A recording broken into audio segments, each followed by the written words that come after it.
Boa noite. Em primeiro lugar, eu queria agradecer à OAB de Santa Catarina e à OAB de Itajaí pelo convite.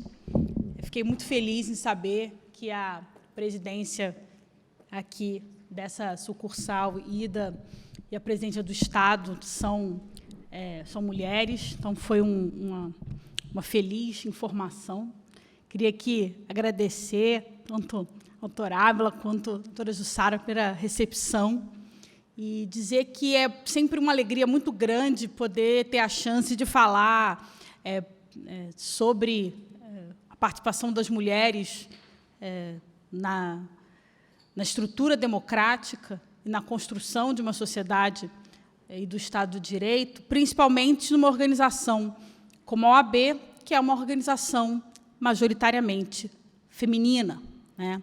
Hoje em dia, as mulheres são 70% das estudantes de direito, algumas aqui são 64% das advogadas até 25 anos e 57% das advogadas até 40 anos, no Brasil, que conta com mais de 1 milhão de advogados e advogadas. O direito, mas especificamente a advocacia, não é uma profissão no Brasil que vai se feminilizar. Ela já se feminilizou. E, em alguns momentos, paga um preço caro por essa feminilização, como, por exemplo, a diminuição do valor econômico pago à advocacia. Então, as estudantes que aqui permaneceram até esse horário entendam que essa é uma profissão cada vez mais das mulheres, mas que isso tem um custo alto, infelizmente. Bom, vamos lá. Eu queria falar com vocês rapidamente, lembrando a música da minha época, que na época né, dos jovens, que paz sem voz não é paz, é medo. Né? Então, a pergunta é, as mulheres e os direitos, fundamentos necessários à paz. Então, eu queria começar com essa frase do Miller, que é: a ideia fundamental da democracia é a seguinte: determinação normativa do tipo de convívio de um povo pelo próprio povo. Bom, então, para ter democracia, a gente precisa que esse povo participe desse processo. Seja mais do que alguém que ali está, mas alguém que dialogue, que construa, que participe. E, para isso, nós temos que entender quem é o povo. E as mulheres estiveram, durante grande parte do período da construção do direito, do Estado de Direito, que a gente hoje aqui reconhece, da construção da estrutura democrática, que hoje a gente aqui reconhece, excluídas. Excluídas por quem? Pelo direito. Então, quando a gente pensa nessa construção, a gente precisa entender que o desenho estrutural do direito que a gente hoje exercita, ele foi feito sem as mulheres, de uma forma determinada. Foi uma escolha metodológica. Eu, que sou professora de metodologia, gosto de dizer isso. É uma escolha metodológica. E as mulheres foram entrando aos poucos. As mulheres foram sendo autorizadas pelos donos do direito, os homens, a irem paulatinamente tendo acesso a esse processo. A participação política, aqui estava discutindo se eram ondas dos direitos humanos, se eram... Então, na primeira gama de direitos humanos, no primeiro momento dos direitos humanos, dos direitos civis e políticos, as mulheres demoram bastante a conseguir. Nós, aqui no Brasil, estamos comemorando 90 anos do direito ao voto para as mulheres, mas isso não quer dizer que as coisas tenham melhorado tanto assim nessa participação. Vamos lá?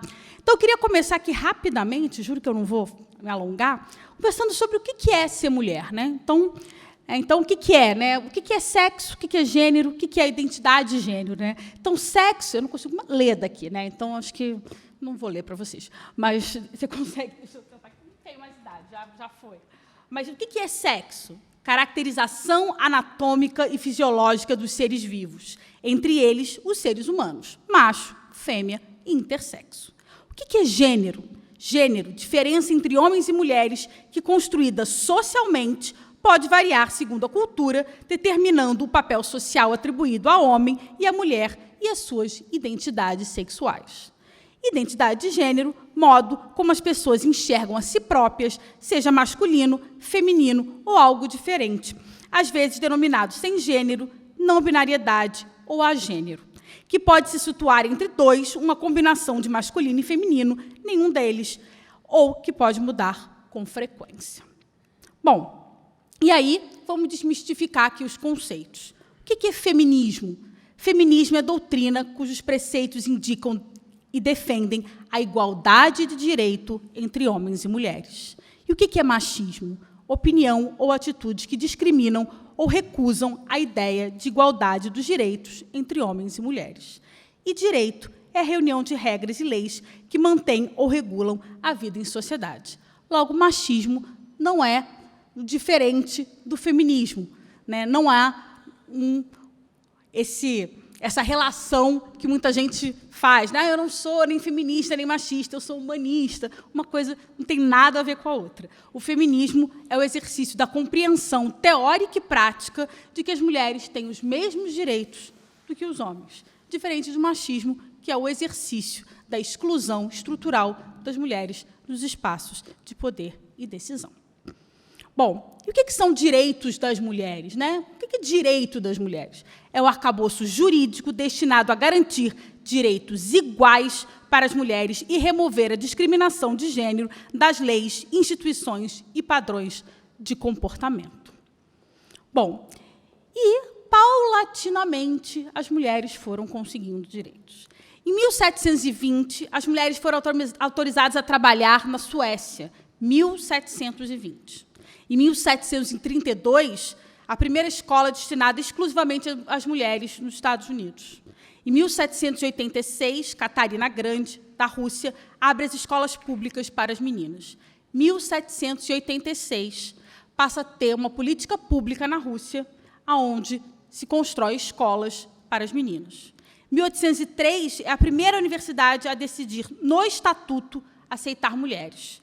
1870, The Women Merit Property Act da Inglaterra, que foi quando eles autorizaram as mulheres a manter os seus bens e as suas propriedades, mesmo depois de casadas, e a receberem a herança, né? Em 1893, a primeira vez que se tem direito as mulheres têm direito ao voto na Nova Zelândia, 1893. Bom, e aí, o que é esse direito ao voto? O que são esses direitos políticos, né, e civis? Né? Então, direitos de cidadania é o conjunto de regras primárias ou fundamentais que estabelecem quem está autorizado a tomar decisões coletivas e com quais procedimentos. Vamos voltar aqui. Conjunto de regras primárias ou fundamentais que estabelecem quem está autorizado a tomar decisões coletivas. Então, a nossa estrutura jurídica, nossa estrutura atual, a nossa estrutura, né, de qual nós tanto defendemos e estudamos, ela começou sem autorizar a participação das mulheres. Então, os processos, inclusive democráticos, começaram sem a inclusão das mulheres na sua estrutura. E aí as mulheres começam as suas lutas, principalmente nesses três pilares. Primeiro, sufrágio, direito ao voto. Depois, autonomia econômico-financeira, reconhecimento de identidade e de direitos, no primeiro momento. Depois, não discriminação por seu gênero, salário igual por trabalho igual, direitos iguais de ir e vir, comprar, vender, direito de decidir.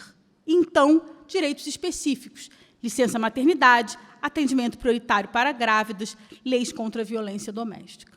Todos esses direitos, eles ainda são necessários e ainda estão em debate. Ora mais, ora menos, em algumas sociedades mais bem organizadas, em outras nem tanto. Bom, e o direito ao voto, né? Então, o que é? Direito ao voto é o direito de participar da escolha dos seus governantes, direito de votar e ser votada. Na democracia representativa, essa é a democracia com a qual a gente, né, se afilia, em 1893, está errado, a Nova Zelândia, e em 2015, a Arábia Saudita. De novo, em 1891, a Nova Zelândia, em 2015, a Arábia Saudita. Então, até hoje, no mundo, a gente está discutindo se as mulheres podem ou não participar dos processos democráticos, dos processos de escolha, dos processos de poder. Então, os espaços, o direito, as organizações internacionais ainda estão em debate. E se a gente quer construir qualquer tipo de paz, a gente não tem como construir quando metade, ou no nosso caso, mais da metade, da população está excluída do processo de participação. Bom, aqui não sei se vocês vão conseguir ver, mas aqui é a etapa do mundo em que as mulheres foram conseguindo o direito ao voto. Nossos professores portugueses, Portugal aqui diz que o direito ao voto das mulheres em Portugal foi em 1935, mas a história não é bem essa. Portugal só vai liberar completamente o direito ao voto das mulheres, independente de qualquer coisa, em 1972. A França, de Simone de Beauvoir, em 1945. Então, o buraco é mais embaixo. Na verdade, esse processo de participação ele vai se ampliar a partir do final da Segunda Guerra, mas, até hoje, essas discussões elas reverberam, elas voltam nesse processo de escolha. Bom, e aqui no Brasil? Então, aqui no Brasil, as mulheres brasileiras foram autorizadas a votar em 1932, a partir de um decreto, né, aí do Getúlio Vargas, só que só em 1934 as restrições ao exercício do voto feminino foram retiradas. No começo, você precisava ter mais de 30 anos, precisava ser funcionária pública, precisava ganhar dinheiro, tinha algumas restrições. Bom, porém, a obrigatoriedade era apenas masculina. Então, quando as mulheres ganham o direito, na verdade, é uma lógica, se você quiser, se você não estiver fazendo nada aquele dia, se você, por acaso, conhecer alguém, seu marido está fazendo campanha, aí você pode votar, mas não é obrigado. Só 12 anos depois, na Constituição de 1946, é que as mulheres passam a serem obrigadas a votar, igual os homens são desde o primeiro processo eleitoral brasileiro. Bom, mas não foi tão simples assim, né? Em 1885, né, Isabel de Souza Matos, que era uma dentista, ainda no Império, pediu alistamento eleitoral. Conseguiu em 1887. Em 1890, a Assembleia Constituinte revogou. Vale lembrar que homens escravizados votavam, e as mulheres não. Bom, em 1888, né, Josefina Alves de Azevedo fundou o periódico A Família. Era um jornal, né, uma revista, na verdade, que militava na Constituinte pelos direitos aos votos das mulheres. Então, na Constituinte, né, de 1891, na Constituinte da nossa República, já existia uma discussão, já existia uma movimentação em prol, né, da participação das mulheres. É muito interessante a gente ler, inclusive, os anais desses processos, quem quiser entrar no ramo da pesquisa, e ver que as mulheres sempre lá estiveram nesse processo, apesar delas não conseguirem. Em 1910, né, Leolinda Dalto funda o Partido Republicano Feminino. Então, o Partido Republicano Feminino é de 1910, e as mulheres conseguem o direito ao voto 24 anos depois. Em 1920, Berta Lutz vem da Europa e cria a Frente Brasileira de Progresso Feminino. Em 1927, Celina Guimarães Viana, primeira eleitora brasileira, e Alzira Soriano, eleita a primeira prefeita na América Latina, e foi cassada pelo Senado. Como que ela consegue ser a primeira prefeita? Porque a lei ela não dizia assim, as mulheres estão proibidas de votar. Não, não. A lei dizia assim, são eleitores todos com mais de 21 anos. Bom, então, são eleitores todos mais de 21 anos. Então, né, a Alzira foi lá e se candidatou, se inscreveu e conseguiu ser eleita. E aí, o Senado teve que dizer, todos, não inclui todas. Até então, ninguém dizia sobre o assunto, né? Mas, a partir desse momento, ele teve que dizer, não, as mulheres estão fora desse processo. E assim foi se repetindo no processo jurídico brasileiro. A lei não dizia exatamente que as mulheres não estavam incluídas, mas, quando elas iam exercer o direito, elas eram excluídas. Tanto que é só na nossa Constituição de 1988 que se diz que homens e mulheres são iguais em direitos e obrigações. Nós tivemos 7 constituições. Até lá, é a grande frase de todos são iguais perante a lei. Só que se todos não incluíam todos. Bom, a nossa primeira parlamentar é de 1935, na cidade de Muqui, no Espírito Santo, é a primeira vereadora. E também em 1935, no Rio Grande do Norte, né, é a primeira deputada estadual, e a primeira deputada federal, de 1934, que é a Carlota Pereira, que era sobrinha do Getúlio Vargas. Certo? Bom, e aí, no Senado, só em 1990. Então, 1990. Né? A Eunice, ela virou senadora em 1979, mas porque ela era suplente e faleceu o José Bosco de Oliveira. Bom, e aí se diz, né, de lá para cá, as mulheres participam, nós temos uma lei de cotas, que é uma conversa para outro momento, mas a situação continua sendo muito ruim. Né? As mulheres, em 2020, elas foram 15% dos eleitos. Em 2018, elas foram 16,1%. Em 2022, as mulheres representam 53% dos eleitores e 34% dos candidatos. E elas são 46% dos filiados em partido político. Isso quer dizer que as mulheres participam do processo político, elas querem participar, mas elas não conseguem se eleger. Aqui apresenta o quadro do TSE mostrando as candidaturas femininas. Né? Então, em 2010, as mulheres eram 22% dos candidatos. Em 2014, 31%. Em 2018, 32%. Em 2022, são 34%. Então, já há bastante tempo que nós participamos de forma bastante ativa do processo, que a gente se candidata. E, mesmo assim, as mulheres não conseguem ser eleitas. E aí também é um outro debate. Mas aí a gente pensa, né, por que 53% do eleitorado não conseguem se representar com mais de 15% dos espaços de poder e decisão. E aí aqui é a nossa realidade, vocês vão conseguir ver, então, é o que a gente já conversou aqui, né, a população brasileira, as mulheres são 52,5% do eleitorado, esse é o aumento, já faz 3 eleições nacionais que as mulheres são mais de 52%, e aí foi de 13% para 16%, e agora a gente voltou para 15% de eleitas. Então, na verdade, a nossa democracia é uma democracia que ainda não inclui as mulheres. E o direito, ele é um instrumento desse processo. E aí, como diz aqui a União Interparlamentar, democracia não é um fim em si mesma. Temos que garantir que ela forneça meios para as pessoas construírem o mundo que desejam.